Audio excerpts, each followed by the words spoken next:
I- In this video, we'll discuss those defenses found to an action for trespass to goods. So, the first one is self defense of property.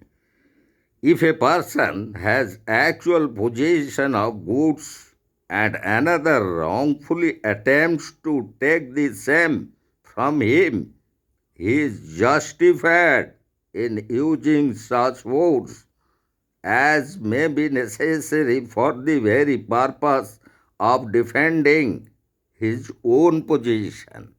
And the second defense, exercise of absolute or relative rights.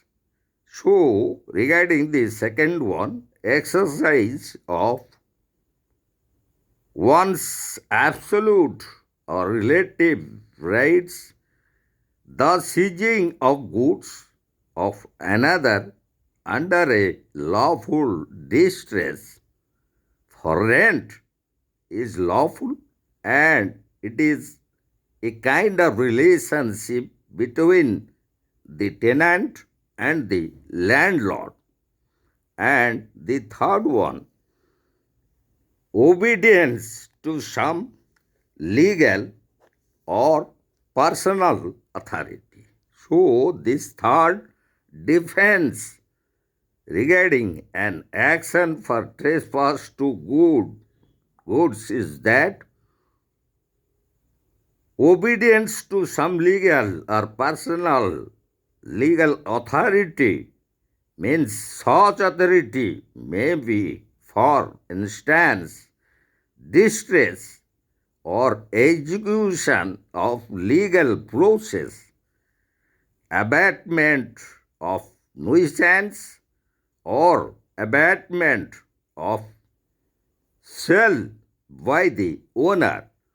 So, the fourth one is regarding negligent and wrongful act of the plaintiff himself.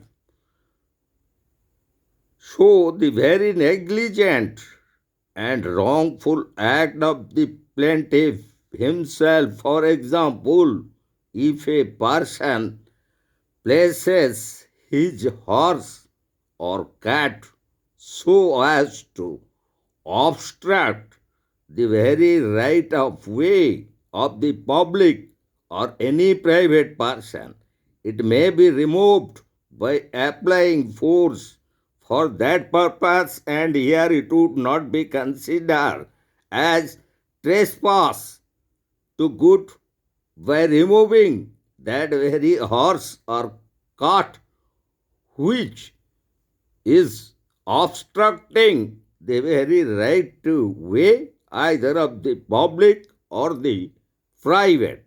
And the next one or the fifth one, rightful claim. So, regarding rightful claim, the defendant may plead that the goods belong to him. So, here, if the very goods regarding which an actionable claim is maintained, and if that particular goods belong to that very particular defendant, then there would be no action of trespass to goods. Though, so these are the five different grounds where an action for trespass to good can be maintained as defense.